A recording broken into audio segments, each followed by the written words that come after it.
Este programa tem apoio cultural da CNM, Confederação Nacional dos Metalúrgicos.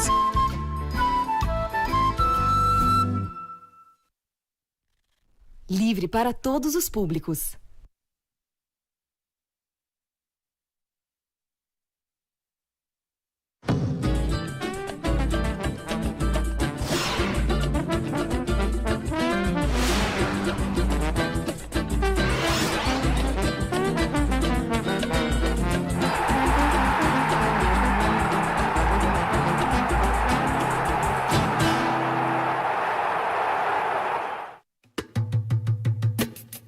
Essa música é dedicada a todas aquelas meninas que sonham em ser jogadora de futebol.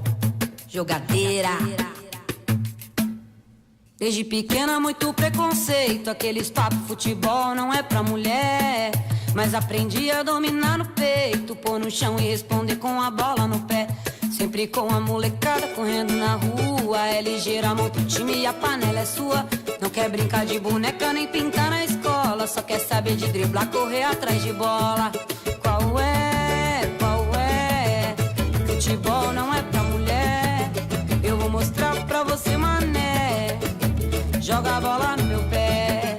Qual é, qual é? Futebol não é pra mulher. Eu vou mostrar pra você, mané.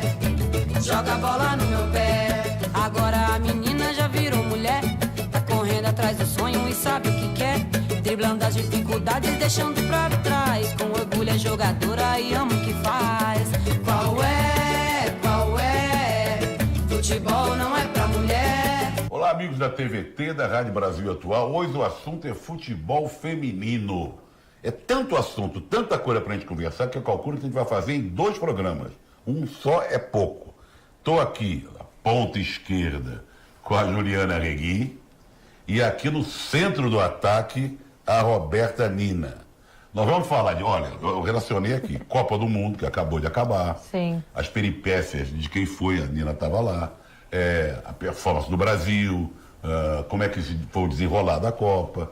Tem uma relação das 12 maiores jogadoras que saiu há pouco tempo, das 10 técnicas. Treinadores e treinadoras.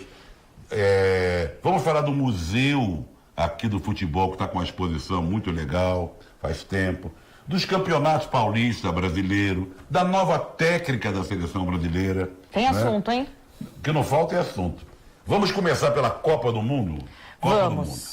E falar também do trabalho de vocês, com vibradoras, da Central 3, no blog, escrevendo para o UOL, não sei o quê. É muita coisa. Muita coisa. Começa com a Copa. Você foi à Copa, né? Fomos. A gente está aí há 4 anos, né, Trajano? A gente surgiu numa Copa do Mundo, foi em 2015 no Canadá. E essa Copa da França veio para coroar o nosso trabalho e a gente sabia que a gente tinha que estar em loco, então a gente se preparou por um ano, pelo menos, para viver essa experiência lá na França.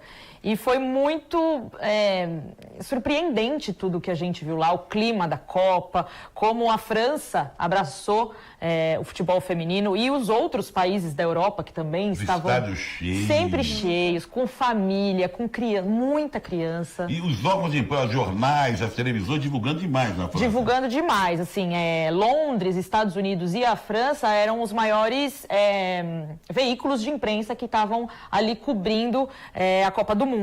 A gente até ficou sem ingresso para assistir Estados Unidos e Inglaterra, Estados Unidos e França, porque eram as 2 maiores mídias, né? Torcidas também. Exato, tivemos que recorrer a pedidos de ingresso. Porque foi explicando, quando você, mesmo credenciado... Exatamente. Você entra numa fila. A prioridade é para os jornalistas dos países que estão jogando. Exatamente, a gente foi credenciada pelo UOL, mídia brasileira. O que é a mídia brasileira? Quer assistir França e Estados Unidos? Estão querendo fazer aqui. Não, vamos brecar essas mulheres. Eu falei, gente, a gente não pode ficar de fora disso. Demos o nosso jeitinho. A gente passou uns perrenguinhos lá também. Comida, horário, a língua, francês não fala inglês, não adianta. Não gosto. E a gente foi se virando, dibrando tudo que aparecia ali pela frente, mas foi muito especial. E o convívio de vocês com a seleção brasileira? Vocês tinham um convívio, era, vamos dizer assim, podia entrevistar normalmente, ou é aquela coisa desagradabilíssima de hoje em dia, só aparece quem a delegação pede para falar, No meu tempo de seleção, muito tempo atrás, você podia falar com qualquer jogador, entrar em campo. Agora, eu acho que o feminino repete o masculino, né? O feminino, eu acho que ele tem uma abertura maior. Eu acho que o masculino se blindou muito de uns anos pra cá, né? Então, a gente participou do preparatório delas, que foi em Portugal, em Portimão. A gente ficou no mesmo resort que a seleção. E por tinha acesso, tudo tinha isso. acesso a tudo, claro. Você tinha que, né, pedir autorização pra assessoria, pra falar, pra entrevistar, mas a gente fez um monte de matéria antes da Copa começar. E depois que a Copa começou, a gente se dispôs a seguir o Brasil na primeira fase. Então, a gente foi para as 3 cidades, acompanhava os treinos, ia para as coletivas, tentava fazer... Exclusivo é meio difícil, né? Na época da Copa, sim. Mas a gente acompanhava os treinos, tinha acesso... Vimos a Marta tocar cavaquinho na nossa frente. Se chama amor. Não vai estragar.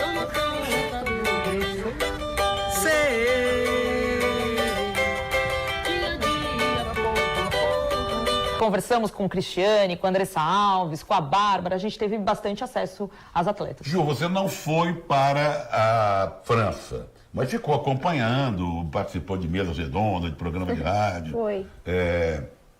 Fez matérias. Foi uma experiência bem legal, Trajano, porque as meninas tiveram a experiência de viver a Copa lá e eu acompanhei a repercussão daqui. Então, a parte boa foi ver também como que o Brasil entrou na Copa, né? E eu, por exemplo, o jogo das oitavas, Brasil e França, eu assisti num bar, o bar lotado, com telão, as pessoas vendo e torcendo pelo futebol feminino. Ainda tem aquele estranhamento de, pô, quem é aquela lateral ali? Quem é aquela não sei quem? Aquela jogadora ali é boa?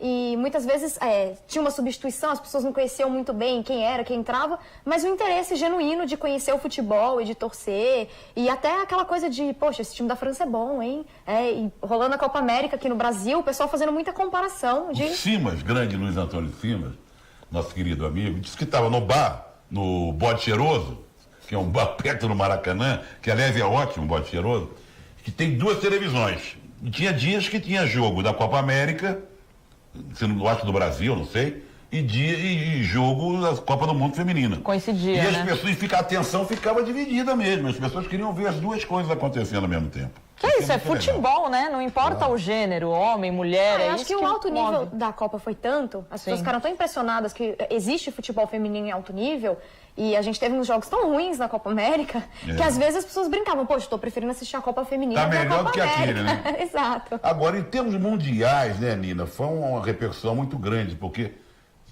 incluindo aí o Brasil, que nunca houve assim, uma TV aberta, transmitido com tanta intensidade, para não falar em canal fechado, mas foram bilhões de telespectadores que viram. Sim, sim. Eu acho que o trabalho começou muito antes da Copa, né? A TV aberta começou a fazer matérias, a falar, as vinhetas, porque é isso, a população precisa saber.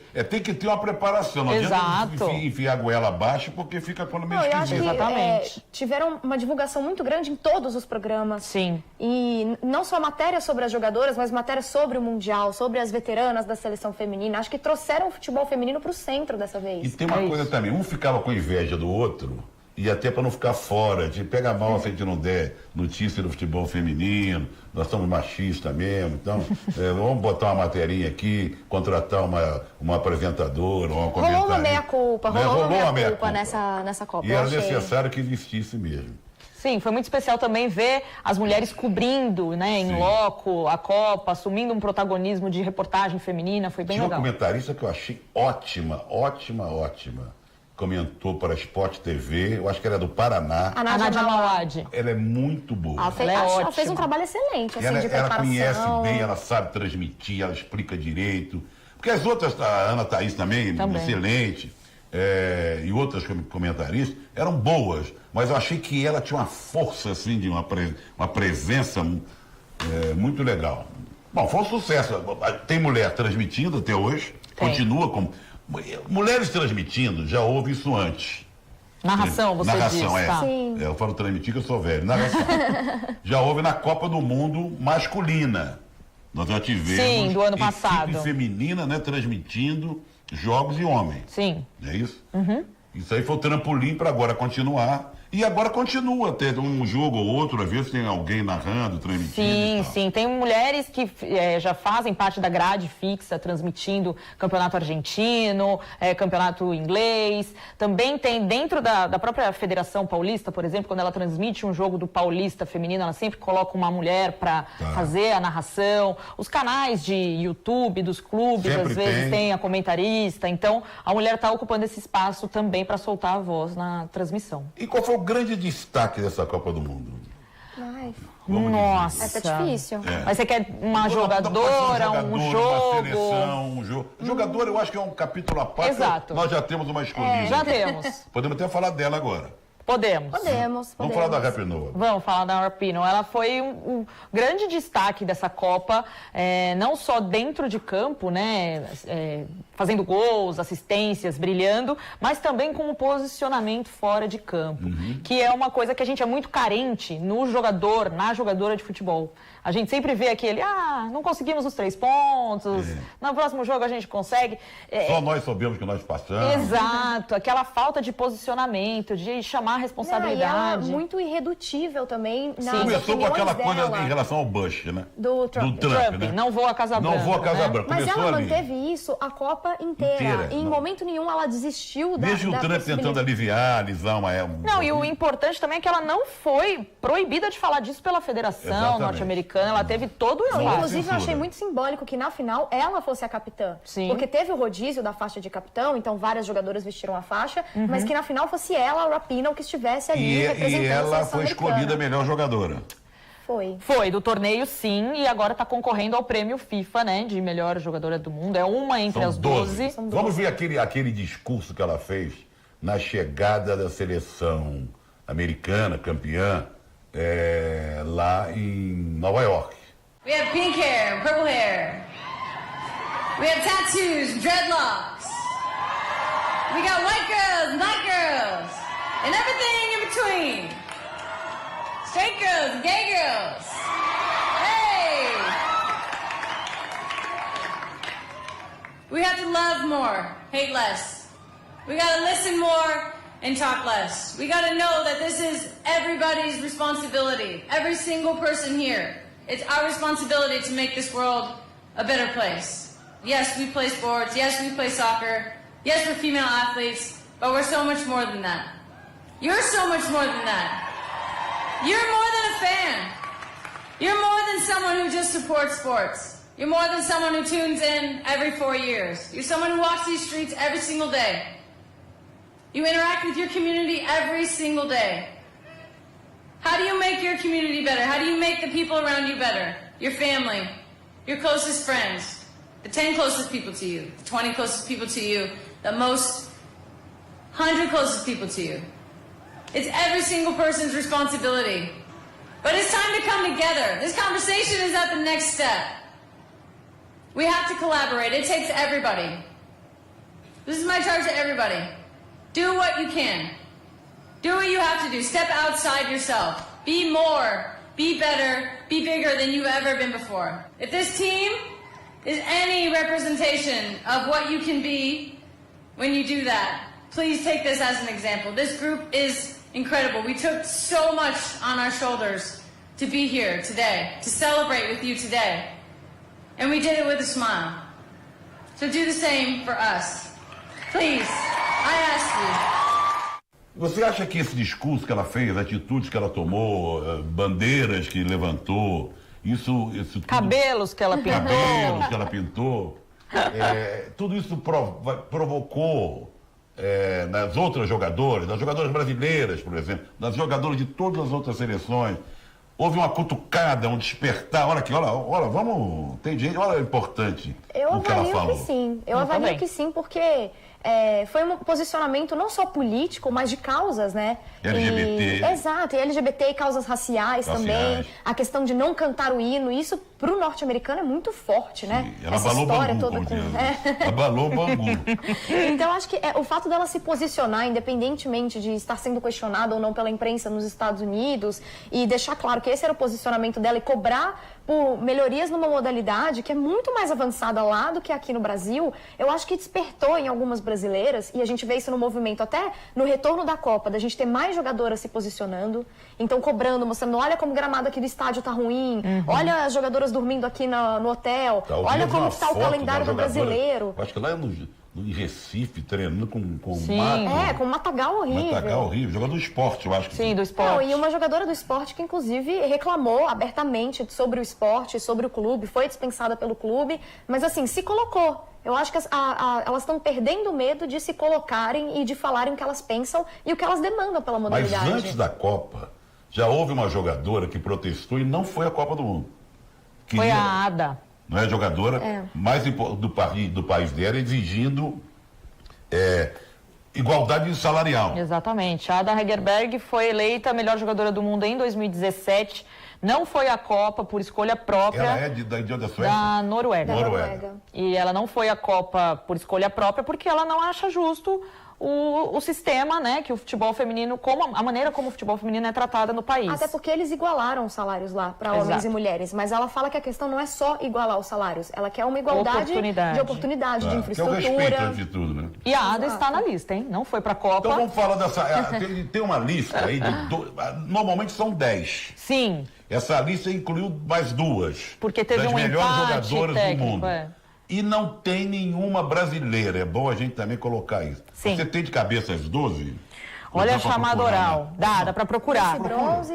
Da Inglaterra. Lucy Bronze, lateral, e a Ellen White, que é a atacante. Dos Estados Unidos tem a Alex Morgan, Rapinoe, a Julie Ertz e a Rose Lavelle, que é uma grande destaque aí da nova geração dos Estados Unidos. Temos a Ada Hegerberg, da Noruega. Temos, que não foi à Copa. Mesmo Copa. assim, está na lista, porque não é só a Copa que determina. Temos... Agora me pegou. Calma lá, que eu vou lembrar. Nós falamos de seleção da Inglaterra, dos Estados Unidos, da Noruega. A França tem a Renard. Tem a Renard, que é a zagueira, que fez gols na Copa. Tem a Henry, que é também. meio-campista, que fez o gol e eliminou o Brasil. Esse trauma do Henry já vem de outros. Tem a Miedema também, Tem a Miedema, Viviane Miedema, atacante da Holanda. Faltam 2. Vamos lá. Né? Vai pegando. Agora, você acha justo não ter nenhuma brasileira, Juliana? Eu acho justo. A gente sempre questiona a Marta entrar ou não na lista, e assim, a Marta é uma jogadora fora de série, mas essa Copa mostrou que tem atletas que estão num nível técnico muito alto, e a Marta não vive mais o seu auge. Sim. Ela é ótima, ela dá dribles, ela é excelente, adoraria que ela voltasse a jogar aqui no Brasil, por exemplo, para valorizar mais. Ela fez uma boa temporada passada na Liga Norte-Americana, mas a gente tem que entender também que, assim, a Marta, ela já tem o histórico dela, ela não precisa entrar nas 12 agora. Claro, e outra coisa... E a gente não trabalhou essa... Uma opinião minha. Ela ganhou o prêmio de melhor jogadora do mundo numa passado. hora que não era mais. É claro que pelo conjunto da obra, talvez. Ela foi a melhor jogadora do mundo durante anos e anos e anos e anos. Sim. No ano passado, quando recebeu esse prêmio, já não era mais. Mas, de qualquer maneira, eu acho que foi um reconhecimento. Eu acho que o conjunto da obra, sim, porque tinha gente jogando mais do que ela.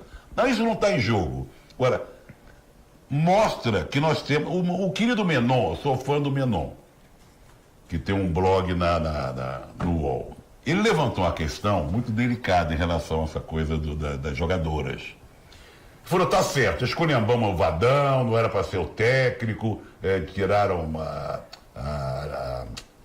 Tiraram o Vadão. Não, antes da técnica do Santos. A Emily. Tiraram a Emily, o Vadão voltou para ser técnico da seleção, tem lá o Marco Aurélio Cunha, culpa é da comissão técnica, não sei o que e tal. Mas agora que vai entrar a sueca, sei lá o quê, vamos ver as jogadoras. Ele defende a tese que as jogadoras são sempre tratadas como coitadinhas, que há um passado de mão na cabeça. Isso é a tese dele, que eu queria que você discutisse. Eu discordo um pouco do Menon, porque... assim, eu acho que o futebol feminino ainda é um nicho, né? E é uma panelinha, de certa forma. Então a gente conhece, enfim, quem está cobrindo, quem está acompanhando já há mais tempo. E eu vi muitas críticas a algumas jogadoras. E até posso citar nominalmente. Muita gente criticando a Mônica, por exemplo, que não... A zagueira. Porque, enfim, ela perdeu muitas bolas, ela deu falhas que, inclusive, resultaram em gols do Brasil. A Bárbara, também goleira, não estava em boa fase nesse Mundial. Então, acho que a gente cita alguns exemplos. Eu não estou nem... Eu estou citando o meu nome para a gente colocar um pouco de polêmica aqui na conversa. Não, claro. Eu gosto muito dele, porque ele escreve, do que ele pensa, mas nesse caso nem sei se ele está certo ou errado. Não estou entrando nesse mérito. E também não estou querendo falar com isso para crucificar uma jogadora ou outra. Eu acho que ele também falou isso em termos de tese, quer dizer. Sim. Agora que vamos ter uma técnica, vamos dizer, de verdade, que foi jogadora, que tem títulos no futebol feminino, ele acha que agora é hora de cobrar também o elenco, o empenho, a dedicação. Que cobrar o elenco é importante e é necessário. Eu não sei o quanto a Nina concorda comigo, eu acredito que bastante, que a gente pensa bem parecido. Mas você tem que ter uma infraestrutura que vai muito além de cobrar só as jogadoras ou só o técnico. Ou a técnica, no caso, que a gente tem uma técnica nova. Então é muito mais de o que está sendo feito pelo futebol feminino no geral. Desde lá de baixo, para que se possa cobrar quem está lá em cima. Qual é o trabalho que é oferecido para essa treinadora, né? Muitos falam em base, na revelação dos novos talentos. A gente tem 2 seleções de base que estão há 10 meses sem um treinador. Então, como é que a gente vai pensar numa renovação se a própria Sub-17, Sub-20 do Brasil não tem um comando técnico? Deixa eu só retomar um pouco a conversa. Você esqueceu do nome importante na lista das 12. Esqueci um nome muito importante. Eram 2, né? Um é a Caroline Graham, que é norueguesa também, igual a Ada, também está na lista. E esquecemos a Sam Kerr, que é a grande estrela da Austrália, carrasca do Brasil. Não foi muito bem na Copa, mas ela teve uma temporada muito boa nos Estados Unidos, na Liga Norte-Americana, que é onde ela joga. Então, são esses nomes que estavam faltando. Tá. Eu já sei que, na minha opinião, já tem dor nessa taça, né? É? Quem vai levar? A Rapinoe, né? Sem dúvida. Você também tem alguma dúvida? Não? Nenhuma. Eu acho que é dela. E quem elege essas 12, quem vai eleger a vitoriosa? Então, tem uma mescla de votos, né, entre os capitães das seleções, os treinadores... Igual a seleção masculina, igual a relação dos Exato, da mesma maneira, jornalistas e torcedores que também podem votar. Depois é pela internet. Agora já pode votar pela internet. Agora pode votar pela internet. Eu vou deixar para a gente falar da técnica nova da seleção brasileira. Da Pia. No próximo programa, porque nós temos tanta coisa para conversar, que esse programa vai se desmembrar em 2. Chegou o dia que o futebol feminino tem assunto para... Tem assunto. Olha, até pouco tempo, se fizesse assim uma pontinha, obrigado pela sua participação. Exatamente. Né? Nós falamos da Copa do Mundo. Quais foram os destaques da Copa do Mundo de seleções? As seleções que mostraram progresso e as seleções que ainda estão lá naquele topo, que para chegar lá é complicado. Bom, progresso para mim, eu cito a Itália, que foi uma grande surpresa, estava no grupo do Brasil e deu trabalho ali, até mesmo para o Brasil, na hora da classificação. Depois de 20 anos sem disputar uma Copa do Mundo, chegou a uma quartas de final. Claro que também a gente não pode deixar de mencionar a Holanda, que foi finalista, já vem aí de um trabalho de muitos anos, foi campeã da Eurocopa, então também destaco essas 2 seleções. E africanos? Africanos, eu acho que ainda não excederam aquilo do que já mostraram, né, as seleções africanas, assim. Asiáticos? Eu acho que deixaram a desejar. Deixou a desejar. Como eles têm uma tradição muito maior no futebol feminino, China, Japão, ficaram... Principalmente o Japão, assim, né? O Japão a gente esperava muito mais. Exato. E quem está no topo, tirando os Estados Unidos? Acho que França... Inglaterra. Inglaterra está muito bem, não chegou, Meu time é muito bom, futebol feminino, tá? O Arsenal é muito legal. É verdade. O Arsenal Ladies é excelente. É muito bom. E eu acho que também a gente tem que olhar para outras seleções que estão emergindo aí. A Espanha, a própria Austrália, que também dá um certo trabalho, e a Suécia, que para mim fez uma Copa do Mundo impecável, eliminando a Alemanha, eliminando favoritos assim, ficou em 3º lugar. Nós vamos botar um ranking aqui, a partir da Copa do Mundo, o Brasil estaria em que lugar? Ai, meu Deus do céu. Infelizmente. Olha, bem para baixo, porque a gente tem... As seleções europeias cresceram muito. Eu não sei nem se entra no top 10, assim. Não entra. Porque vocês estão falando, só com a relação da jogadora, tirando os Estados Unidos, Inglaterra, França, Holanda, Noruega, né? Suécia. Só aqui já tem 6. Espanha, 7. Tem o Japão, que também, apesar de não ter ido bem, tá ali no top 10. O Brasil está lutando ali entre 8º e 10º lugar. Eu diria acho que para baixo. Talvez. Um pouco abaixo. Porque tem até seleções europeias, por exemplo, como a Alemanha, que não foram tão bem na Copa, mas que estão acima do Brasil. Exatamente. Agora, estão acima do Brasil porque não é porque tem uma seleção boa, é Não, porque tem uma projeto. organização, Exato. né, uma estrutura de futebol que permite que nas divisões sub-15, sub-17... E títulos, né? Foram títulos. campeãs mundiais, campeãs olímpicas, títulos que o Brasil ainda não tem. Vamos chegar a algum lugar ainda, rapidamente, ou vai demorar muito para não andar na cavalo? Eu acho que se começar o trabalho bem feito agora, é para colher frutos daqui 10, 12 anos. Nossa, assim como aconteceu com a Holanda, com as outras potências, como a França. A França também não tinha essa bola toda. Não, a França há 10 anos atrás não era ninguém no futebol feminino. E foi justamente no investimento de base e nas ligas que elas conseguiram crescer. Por a isso França que teve um desenvolvimento até mais tardio do que o Brasil. Se a gente for pensar até em termos de Copa do Mundo, a primeira Copa da França foi em 2003. A nossa primeira Copa foi em 91. E onde jogam as jogadoras brasileiras? Não, poucas estão no Brasil, né? Na seleção, sim. A Tamires está aqui. A Tamires voltou para cá, a Cristiane. A Cristiane está a aqui. Teve um Érica. retorno depois da Copa, né? Teve. Mas está espalhado por aí, né? Europa, tem na Itália, na Espanha, tem muita jogadora na China, Estados Unidos. na Coreia, algumas nos Estados Unidos. Então, elas precisam sair daqui para ganhar dinheiro, né, Trajano? Porque, infelizmente, aqui ainda não paga-se bem, a liga não é organizada. Por isso que os clubes têm papel fundamental no desenvolvimento do futebol feminino. Tá. O Campeonato Brasileiro precisa se fortalecer, os clubes precisam assumir esse papel junto com a CBF. A CBF é só a ponta do iceberg. Torcida brasileira. Trabalho demais. Não é fácil, não. Eu vou falar ainda com vocês sobre os campeonatos que são realizados no Brasil. Nós temos o Campeonato Paulista, primeira e segunda divisão, né? Porque inclui alguns times importantes no cenário futebolístico, subiram, né? Sim. No masculino, agora as femininas vão ter que... Série 1, Série 2 do brasileiro. Vamos falar de uma exposição que tem aqui no Museu do Futebol, que é muito legal, e vamos falar da técnica sueca, que foi recebida até pelo Rodrigo Maia, se aproveitando, né? Os políticos não perdem a chance. Até o Cláudio Arregui escreveu no nosso site, né? Sobre o aproveitamento dos políticos em relação ao futebol. É o ex-capitão virando palmeirense, atrasando a realização do segundo tempo, com a conivência da direção do Palmeiras. É o Major Olímpio lá comemorando com os jogadores do Corinthians. É o Rodrigo Maia, que aparece ter uma alcunha de Botafogo, né? Na apresentação da Pia. Mas vai ser um assunto, um programa que nós vamos fazer na sequência. Convido todos vocês para assistirem amanhã a segunda parte dessa entrevista